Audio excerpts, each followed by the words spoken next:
Kaugnay sa nasabing balita, sa tulong pa rin ng Kadiwa na programa ng pamahalaan, naibenta rin ang abot-kayang bigas sa mga consumer sa Baguio City. Ito ay bahagi ng selebrasyon ng Health and Nutrition Caravan. May ulat si Samantha Barhel.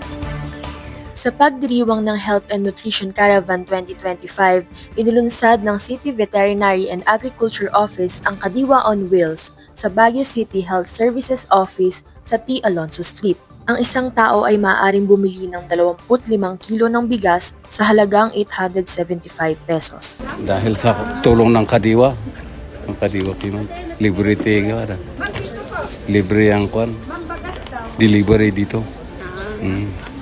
Kami lang ang nagtitinda. Bahagi ng layunin ng Kadiwa na maghatid ng abot-kayang produkto direkta mula sa mga magsasaka at kooperatiba para sa mga mamimili sa lungsod. Ito ay bukas para sa lahat ng consumer upang masigurong lahat ay may pagkakataong makabili ng abot-kayang bigas.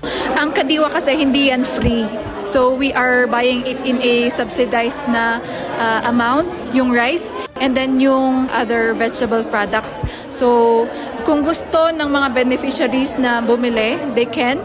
And then that is all, open to all naman. Bukod sa murang bigas, maaari ring makabili sa Kadiwa on Wheels ng mga gulay, itlog, tinapay at iba pang lokal na produkto tulad ng suman at honey.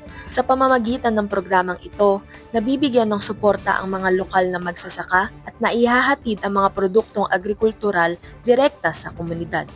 Patuloy na isinasagawa ng City Veterinary and Agriculture Office ang mga ganitong aktibidad bilang suporta na rin sa adhikain ng administrasyon na mailapit ang abot-kayang bigas sa mga Pilipino. Ito si Samantha Verhel para sa PIA News Cordillera.